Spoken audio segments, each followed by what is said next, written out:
Vous êtes bien sur la chaîne des champions de France, soyez les bienvenus dans ce MAC 33 au sommaire de cette émission.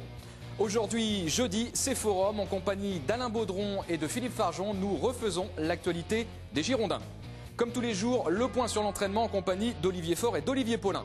Et puis, en fin d'émission, à découvrir un extrait de La Vie de Château sur notre antenne. La Vie de Château, vous connaissez le principe, c'est un reportage sur les coulisses du château du Haillan par l'intermédiaire d'un de ses salariés. Aujourd'hui, Marc Vernet, c'est un des kinés du club. Sur le plateau de Girondins TV, il nous fait l'immense plaisir de revenir nous voir pour parler de l'actualité des Girondins, monsieur Philippe Farjon. Bonjour. Philippe. Et comme toutes les semaines, c'est une joie de vous recevoir, Alain Baudron de Gold FM. Bonjour Alain. À tous deux et bonjour à tous. Alors de quoi allons-nous parler aujourd'hui? Nous allons parler du match à venir contre Rennes, c'est quasiment un choc. Nous allons revenir sur la Garden Party qui a eu lieu cette semaine au Haillan. Nous allons parler un peu de la Coupe de la Ligue, un peu de transfert, et oui, puisque Arsène Wenger revient à la charge. Et enfin, nous parlerons de la sérénité qui semble habiter cette équipe bordelaise. Mais avant ça, place à ce qu'on peut appeler déjà un choc, ce match dimanche à Chabandelmas contre Rennes, Alain Baudron. Oui, c'est le premier test à domicile pour les Girondins parce qu'ils n'ont joué que Lens, que Nice, que Grenoble, qui ne sont pas des équipes qui vont lutter pour les premières places, alors que l'équipe d'Antonetti est là, elle est quatrième à 4 points. C'est le premier gros test. En plus, c'est un test intéressant parce qu'il va falloir répondre physiquement. On sait que cette équipe rennaise, elle est très solide physiquement. Elle n'a rien perdu. C'est pas parce qu'ils ont changé d'entraîneur qu'elle a perdu ses joueurs. Non, c'est costaud physiquement. Et j'ai l'impression qu'Antonetti a rajouté un plus dans le jeu avec un Leroy qui est positionné derrière les attaquants et qui distribue à merveille le jeu rennais. Donc oui, c'est un gros test du championnat comme avait été le test à Marseille. Mais cette fois-ci sur un match à l'extérieur. Philippe Farjon, c'est votre sentiment? Cette équipe rennaise est un candidat sérieux au podium? Peut-être pas au podium, mais en tout cas une équipe qui va réussir à faire des résultats à l'extérieur, j'en suis persuadé.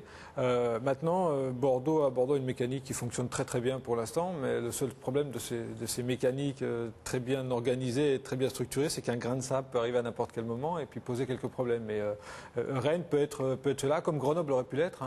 Donc danger de toute façon, je veux dire, avec les ambitions, avec l'équipe qu'il y a, avec l'ambiance qu'il y a aujourd'hui, on se doit de ne pas faire un faux pas contre Rennes. Ça serait bien de ne pas le faire avant un match de Coupe d'Europe.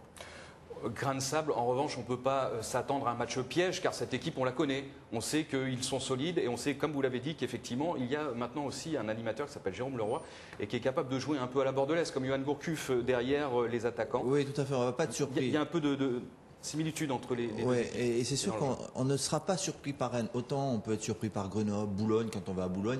Bon, on les connaît pas véritablement, même s'ils avaient 5 matchs de Ligue 1 dans les jambes, mais on savait pas s'ils étaient capables de s'adapter à un différent jeu, puisqu'ils avaient changé leur système. Bon, on a vu. Là, Rennes, on sait comment ça joue. Et c'est pas un match piège comme la dernière fois où on jouait Grenoble et derrière on allait à Turin. Donc forcément, les joueurs dans la tête, ils avaient plus Turin que Grenoble dans les jambes et dans la tête. Là, on a Rennes, mais après, c'est Haïfa. Donc, c'est pas le Bayern de Munich qui vient, c'est Haïfa. Donc, c'est peut-être, on n'y pense pas. On va penser véritablement à ce match de Rennes. Le grain de sable, puisqu'il évoquait un grain de sable, ça peut être Yohan Gourcuff. On en parlera un petit peu touché actuellement. Est-ce qu'il sera présent pour le match? Ça, c'est une affaire qu'il faut suivre de très près. Et peut-être aussi Mathieu Chalmé. Oui, qui est à l'entraînement ce matin, donc. Ça ne devrait pas poser de soucis. A priori, ça devrait aller. Je vous propose de regarder les images des rencontres contre l'équipe rennaise la saison dernière. Le Bordeaux-Rennes, c'était 1-1 et le Rennes-Bordeaux, un match épique, on s'en souvient encore, c'était 1-3-2 pour les Bordelais au final. Alors là, ce premier match, c'est un match de cadeau. Le dégagement de Valverde qui est contré, Thomer en profite, ça fait 1-0. C'était le premier cadeau bordelais et je suppose que vous avez mis le but des Girondins derrière. Ce sera un cadeau de Mangane pour Yohan Gourcuff. C'est exactement la même chose. On va revoir. Bon, voilà, ce jeu long aussi, il va falloir faire attention. Ce jeu, comme on dit, dans la verticalité, parce qu'ils ont des joueurs qui vont vite. Jean, Bangoura aussi, qui est un très très bon joueur et qui peut provoquer. Donc ils ont vraiment des joueurs de très grand talent, cette équipe Philippe Farjon, vous êtes sensible, vous justement, aux attaquants rennais dont parle Alain Baudron? Oui, je pense qu'il y a un gros potentiel. Vraiment, il y a un gros potentiel. Ils sont puissants, ils peuvent faire la différence. Donc danger, mais je pense qu'effectivement,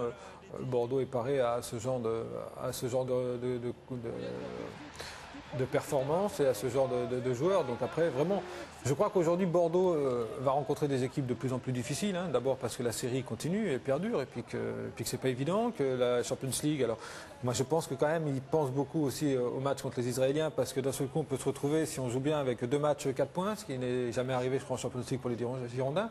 Donc, Bordeaux, de toute façon, aujourd'hui, va arriver crescendo à avoir des équipes de plus en plus difficiles à manœuvrer. Donc là, c'est Rennes, c'est un super match très certainement parce que Rennes va jouer son va-tout. Hein. On vient à Bordeaux pour essayer de... je ne suis pas sûr qu'ils viennent pour essayer de ne pas perdre. Ils vont essayer de faire quelque chose parce que c'est quelque chose d'intéressant d'aller justement contre cette équipe, essayer de faire des points. Donc je pense que c'est très intéressant et Bordeaux se doit de chaque match jouer en fonction de l'équipe mais aussi avec ses qualités. Voilà. Ce qui est dommage, c'est que la Ligue est décidée, la Ligue et le diffuseur principal est décidé que ce Bordeaux-Rennes soit l'affiche, alors que quelques jours après, il y a la Ligue des Champions. Je pense que Marseille, Lyon et Bordeaux, quand il y a la Ligue des Champions, ne devraient jouer que le samedi à 19h et pas à 21h le samedi soir, pas le dimanche à 21h. Il faut préserver les équipes. Après, on se plaint que les équipes françaises, derrière, n'obtiennent pas des résultats en Coupe d'Europe. On fait tout pour leur mettre des bâtons dans les roues. On met un match à 21h. Alors certes, c'est à domicile, donc la récupération, elle est plus facile. Voilà. Ils vont peut-être faire un décrassage derrière le match. Mais c'est ridicule. Surtout qu'aujourd'hui, tous les matchs comptent, hein, Coupe d'Europe. Mais je pense que pour moi, ce match-là, c'est le plus important qu'ils aient eu jusqu'à maintenant. Parce qu'ils ont réussi à faire quelque chose d'extraordinaire à la Juve.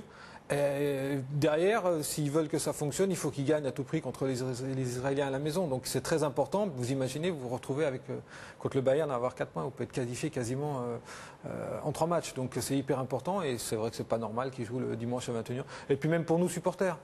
Il y a un match comme ça qui est intéressant, où on a l'impression qu'il y a hors du jeu. Le dimanche à 21h, c'est beaucoup plus difficile que le samedi à 21h. Voilà, faut être clair, c'est dommage. Les petites bizarreries du calendrier. Alain Baudron, quels seront, selon vous, les enjeux un peu? Où ça va se jouer, cette rencontre? La clé, ça va être le milieu, comme très souvent. Si Bordeaux gagne la bataille du milieu, la bataille physique, je pense qu'il ne devrait pas y avoir trop de problèmes, parce que on a l'impression que cette équipe, à n'importe quel moment, elle peut marquer. Moi, ce que je regrette sur le match de Boulogne, si on peut en dire 2 mots, c'est que Bordeaux n'a marqué que sur des coups de pied arrêtés. Alors qu'ils ont des opportunités dans le jeu pour marquer des buts.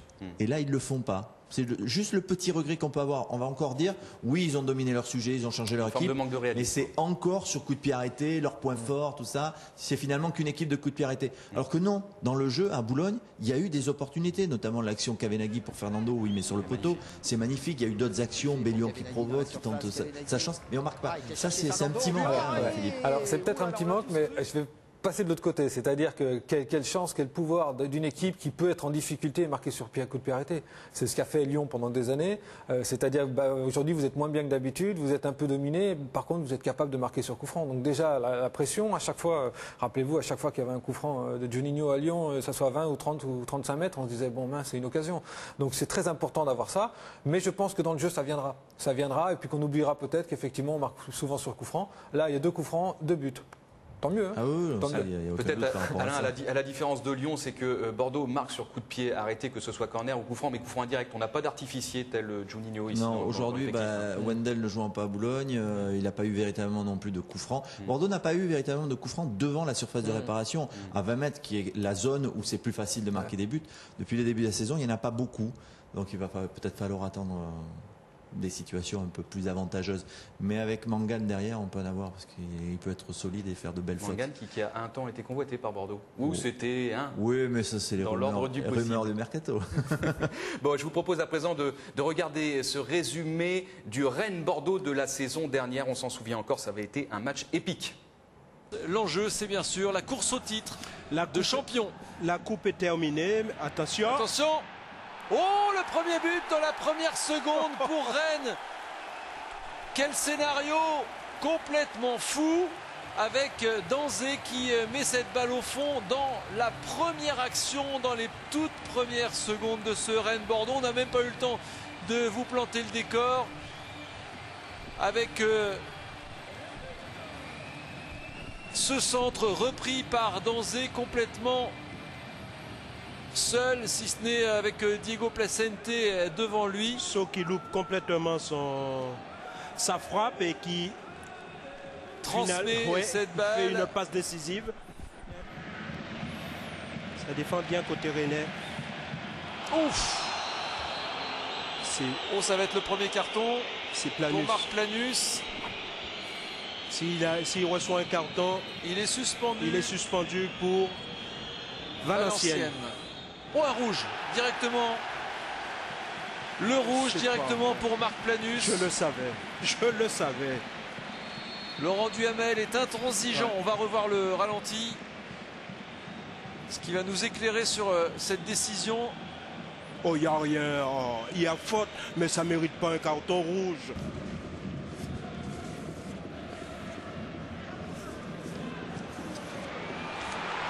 Et le but. Et le but Gouffran. bordelais, un but de Johan Gouffran.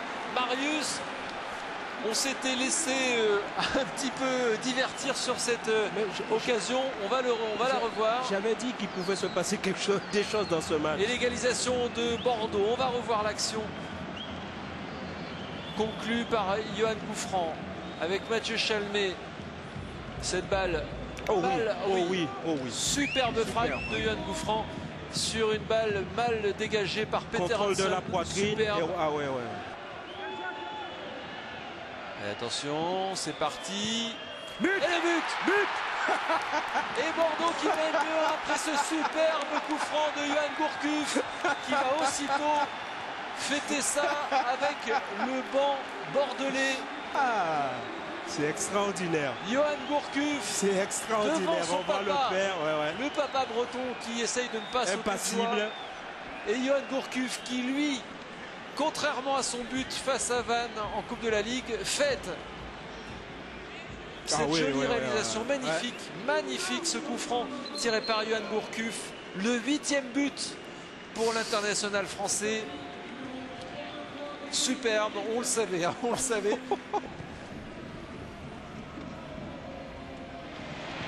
Oh, le réclamé Et décisif. c'est but. Et c'est but. Et l'égalisation. Et c'est but. De Gian. L'égalisation. Non, c'est le Non, fait qui a de- marqué. Oh, que c'est dommage. C'est le numéro 23. Moussasso. C'est Moussasso. Ouais. Qui égalise pour Rennes dans les dernières secondes du temps réglementaire. Et ouais, dans le dos de Chalmé. Et tout le monde s'est arrêté. C'est dommage. Et on va parler de cette occasion qui aurait permis à Bordeaux de mener 3-1. Et à l'arrivée, c'est 2-2. On revoit ce prolongement de la tête de Hansen. Mathieu Chalmé. C'est bon. La frappe. Et le but. De Le but de Gourcuff. Le encore. doublé de Le Johan doublé. Gourcuff sur son ancienne Que pelouse. c'est Que extraordinaire. c'est beau cette action. Magnifique, magnifique. Tout est beau dans cette action, que ce soit la La transversale de transversale. Mathieu Chalmé, Et qui c'est qui fait la passe? Souleymane Diawara. Souleymane Diawara pour Johan Gourcuff. Bien. Regardez, Voilà. dégagement de la main pour Transversale Ramé. de Chalmé. transversale de Chalmé pour Souleymane Diawara qui était aux avant-postes. Et voilà. Et la frappe de Gourcuff avec un petit peu de réussite puisque c'est l'intérieur du poteau qui ramène la balle. Superbe doublé de Oh là, Johan ce Gourcuff. match. Oh oui, il a Et donné Bordeaux qui mène beaucoup d'effets à son 3-2. ballon. Et c'est fini. terminé. Et c'est fini. Et Victoire victoire de bordelaise. Bordeaux, 3 buts à Ah, 2. ils ont été la chercher. Avec un doublé de Johan Gourcuff face à son club formateur. Voilà, on s'est fait un petit peu plaisir en revivant les images et les buts de cette rencontre la saison dernière qui s'est magnifiquement terminée pour les Bordelais. Alors on l'a vu sur ces images, c'est Johan Gourcuff qui donne la victoire aux Bordelais. Vous en parliez tout à l'heure, est-ce qu'il y a une petite alerte physique concernant justement le meneur des Jeux girondins? Oui, Alors il a une douleur derrière la cuisse, il est aux soins, on fait tout pour qu'il soit opérationnel. Je pense que s'il ne l'est pas à 100%, on ne prendra pas de risque et on attendra le match de Haïfa pour qu'il fasse sa rentrée. Ça c'est clair et net. Mais bon, c'est un garçon solide. L'année dernière aussi, il a eu plusieurs alertes. Finalement, il tenait son rôle. On sait aussi qu'il va y avoir l'équipe de France derrière. Mais est-ce que Blanc peut penser à protéger son joueur pour l'équipe de France alors qu'il va devoir jouer Rennes, Haïfa et Saint-Etienne? Philippe, est-ce que... Non, mais surtout qu'on joue pas avec la cuisse. Hein, je veux dire, c'est comme ça. C'est-à-dire qu'une petite pointe peut être soignée rapidement. Si c'est pas soigné, ça peut s'engendrer. Et puis si on se retrouve avec une déchirure, là, c'est 3 mois. Donc on peut pas se prendre le risque. Effectivement, je pense que les médecins, le staff médical et puis les entraîneurs sont suffisamment conscients de tout ça pour que de toute façon, s'il est sur le terrain, c'est qu'il n'y a aucun risque. Est-ce qu'un joueur de lui-même peut dire coach, je suis pas en état, ou est-ce que la volonté, l'envie prend toujours le pas? Je crois qu'avec l'expérience, c'est-à-dire que vous êtes footballeur professionnel, c'est un sport d'équipe et vous n'avez pas le droit, en sachant que vous n'êtes pas à 100%, de vouloir vous privilégier par rapport aux autres.